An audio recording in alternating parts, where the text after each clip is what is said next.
Tulungagung ini kan banyak problematika hukum yang sangat merisaukan hati saya, perkelahian antar pencaksilat. Preventifnya kita mungkin nggak bisa kalau bekerja di polisian sendiri nggak akan bisa. Kita juga butuh bantuan masyarakat, butuh bantuan dinas-dinas terkait. Saya sendiri sebagai Satreskrim, tanda tangan untuk memenjarakan anak di bawah umur atau anak-anak muda, mungkin ya di atas umur sedikit ya, 18 tahun ke atas sedikit. Itu saya sangat prihatin.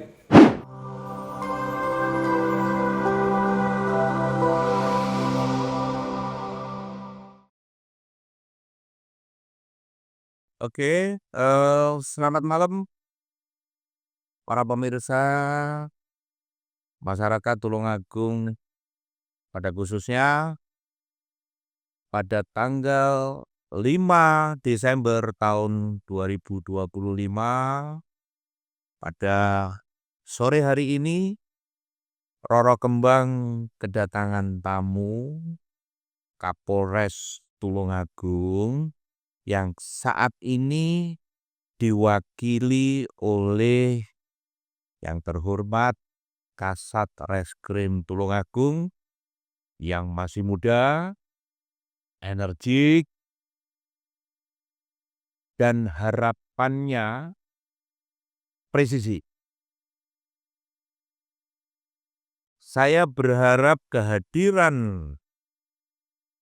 teman saya generasi muda Kasat Reskrim Bang Rio ini akan memberikan pencerahan kepada masyarakat Tulungagung bagaimana polisi menjaga keamanan, ketertiban masyarakat sehingga Tulungagung ini ayem tentrem, orang hidup nyaman, orang berusaha nyaman.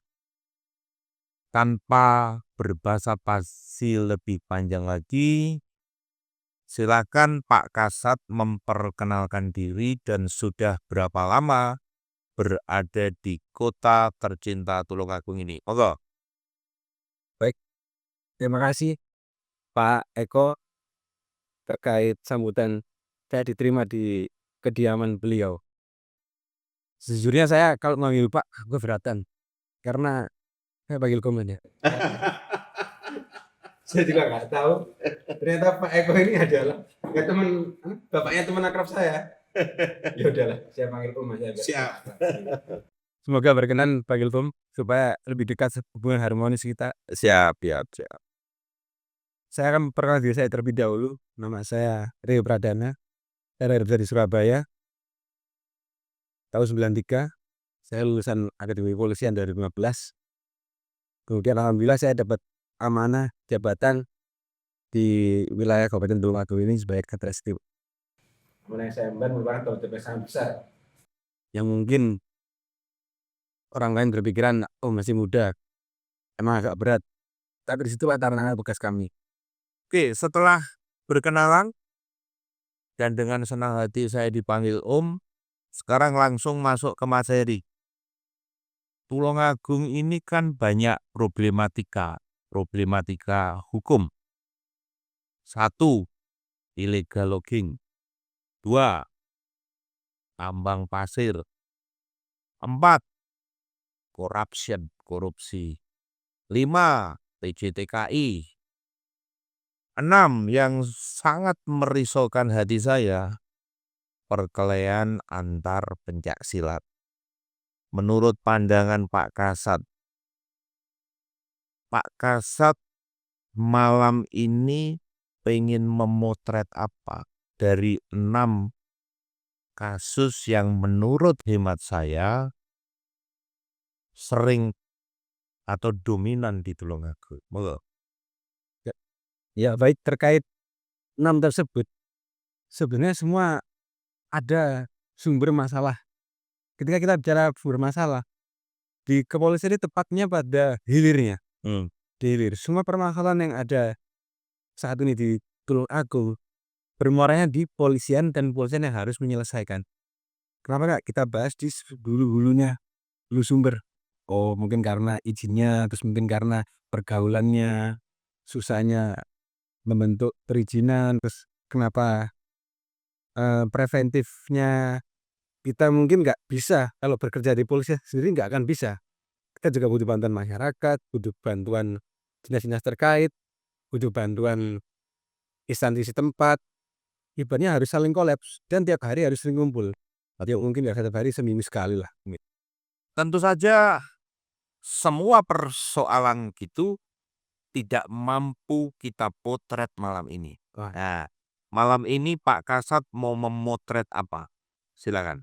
Baik untuk yang sering rawan, memang saat ini itu kan konvoi-konvoi ketika weekend, kemudian apalagi menjelang liburan sekolah nih, Pak. Ya.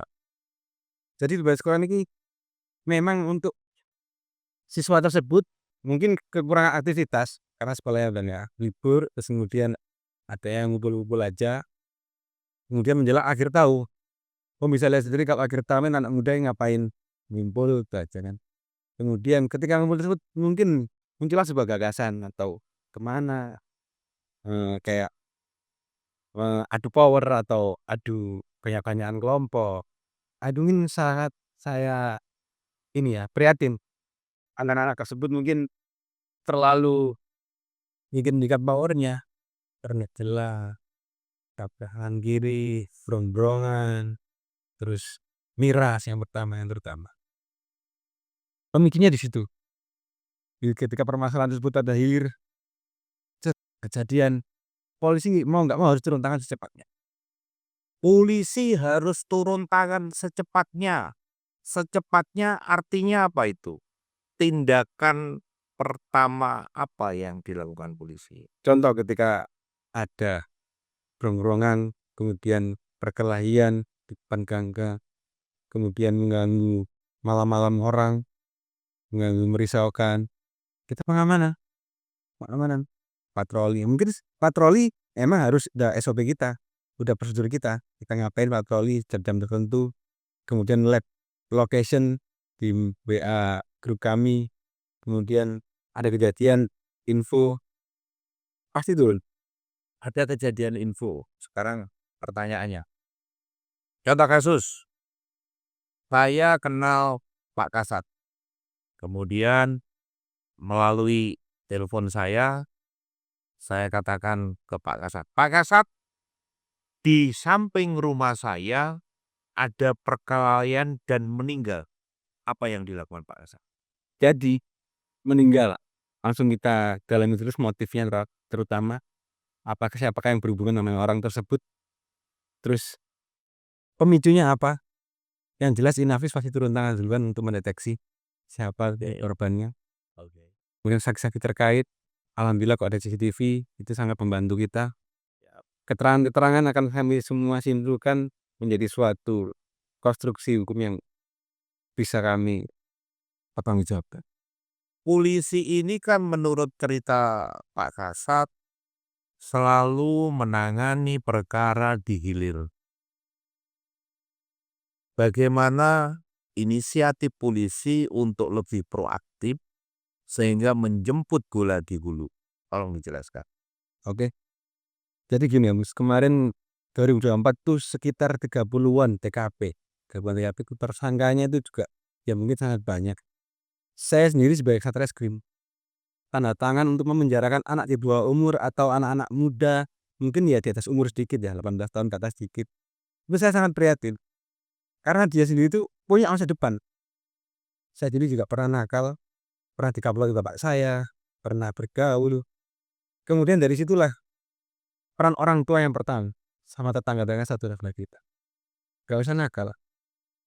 Apa yang kamu harus tindak itu kamu harus pikirkan dulu. Supaya apa? Supaya kamu tak jadi orang. Apabila sudah tertera buku, SKCK udah ada catatan dong. Saya sangat prihatin. Maka dari itu Pak Kapolres Tulung Agung akan membentuk sudah berjalan membentuk gugus tugas.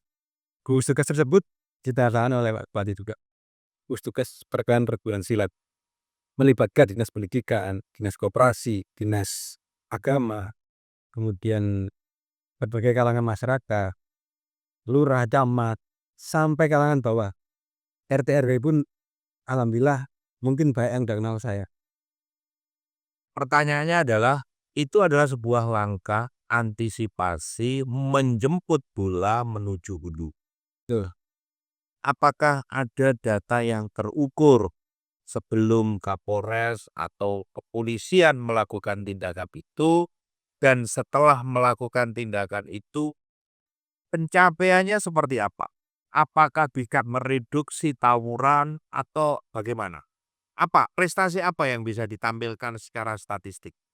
Dari tahun 2024 itu tuh ada sekitar tersangka ini 48 orang dewasa, anak-anak 10. Hmm. Dewasanya pun juga bukan dewasa yang umur 30 tahun ke atas, ya masih 19 sampai 20-an. Itu kan masih ibaratnya masih kerja apapun masih bisa, masih energik, masih ibaratnya udah oke lah buat kerja.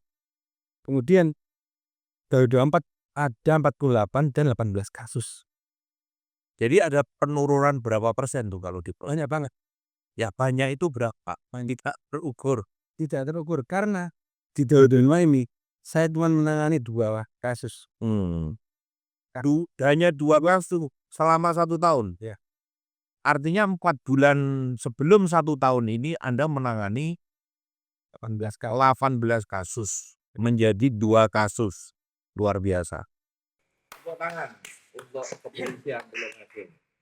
Apakah kepolisian dalam hal ini diwakili oleh Pak Kasat sudah punya template atau strategi yang bagus untuk meredam atau mencegah lah sebelum terjadi konflik itu, kalau bisa dicegah dulu. Seperti cerita pengurusan yang beberapa daerah telah terjadi pengurusan, alhamdulillah di Tulungagung bisa diredam dan tidak terjadi apa-apa. Itu merupakan satu presiden dan sebuah momentum yang luar biasa. Kembali fokus kepada urusan tawuran antar geng pencaksilat ini, apakah Pak Kasat sudah punya template? Kalau begini begono, kalau begini begitu. Mencegah di hulu. Apakah sudah punya strategi itu? Apa ya? Soalnya. Jadi pemicunya konflik bangsa itu yang pertama ada miras, ada atribut, kemudian yang di bumbu-bumbui juga oleh kata-kata yang emang agak kurang pantas menurut saya. Terus kemudian provokasi karena breng-brengan motornya diganti mabot brong, kemudian konvoi liar dan rasa fanatisme yang berlebihan. Itu yang terjadi. Ketika semua konflik pemicu tersebut hadir, kumpul jadilah konflik. Ketika konflik terjadi, kita undang semua instansi dinas-dinas terkait. Iki lho, bocah iki ning kene iki semene. Ataukah kurang lapangan pekerjaan di sana, kurang aktivitas. Terus kemudian ada beberapa juga yang emang udah ketua rantingnya itu udah punya bikin kafe. "Weh kowe kerja kene." "Mas yo aku perguruan A, B, C, kowe kerja kene gak apa-apa." Nanti disatu, itu yang bikin mereka rukun. Dari faktor ekonomi yang udah selesai sekolah terutama. Kemudian yang di dalam sekolah ini juga saya lihat mereka sering kayak vandalisme. Vandalisme ini coret-coret di meja, di buku, di dinding sekolah. Perguruan A, perguruan B.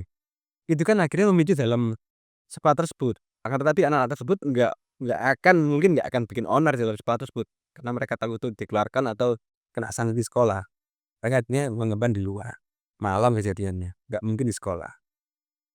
Berikutnya, hari-hari ini pemerintah, Menteri Hukum dan HAM, semua yang terkait di dalam peradilan sedang gembar-gembornya bicara tentang restorasi justice.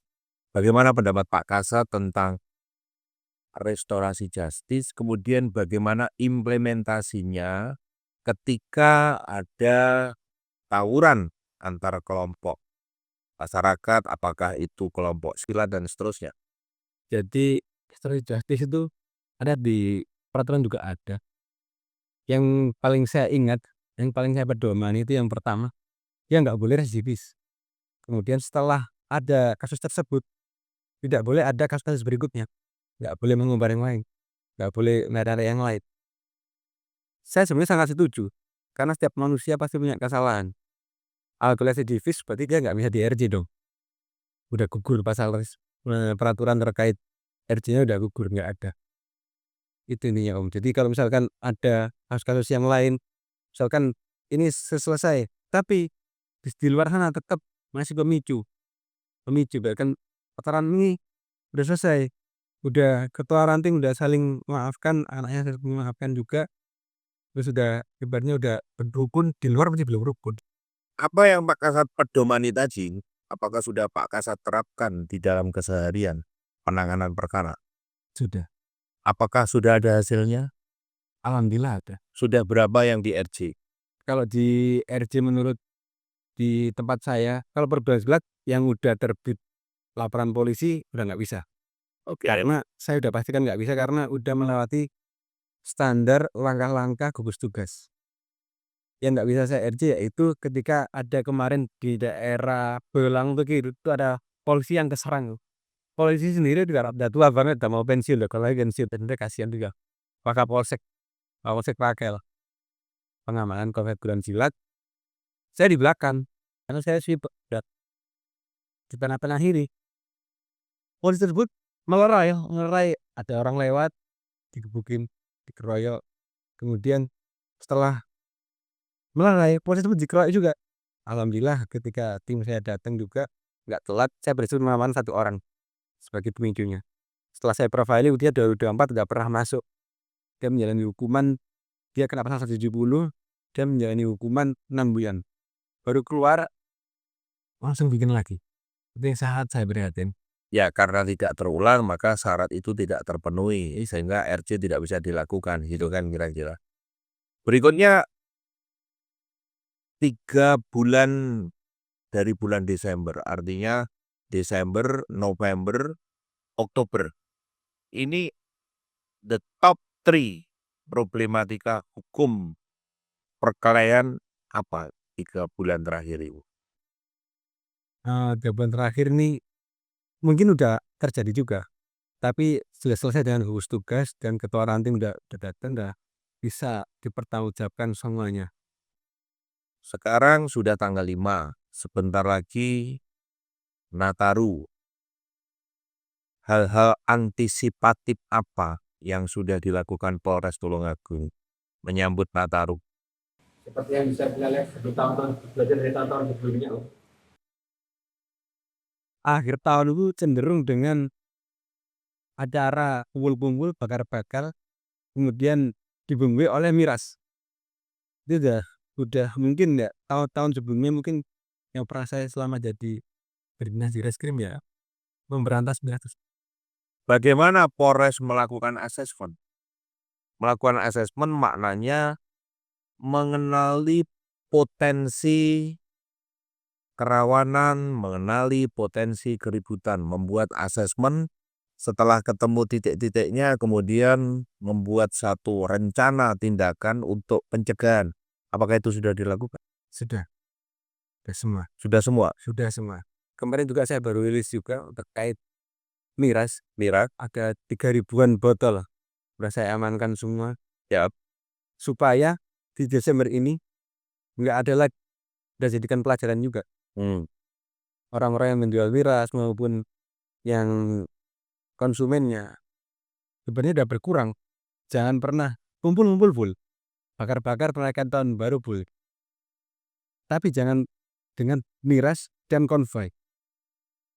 Masuk-masuk ke sekolah dilakukan lantas sudah, edukasi sudah, preventif sudah.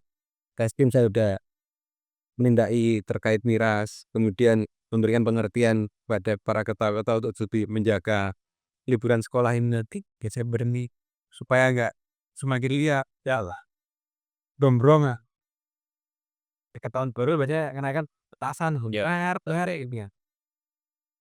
Oke, terakhir tolong disampaikan kepada khalayak dan masyarakat Tulungagung khususnya himbauan dari kepolisian untuk menghadapi Nataru dan menghidupi kehidupan kita di masa-masa yang akan datang. Monggo. Ya jadi terima kasih. Mungkin menghadapi Nataru ini para orang tua, para ketua-ketua, para tokoh, semua tokoh pun di semua kalangan, kami memohon untuk membantu demi melancarnya keamanan situasi Kamtipmas di Tulungagung agar malam-malam itu nggak ada perkelahian, nggak ada konvoy, mengawasi anaknya masing-masing.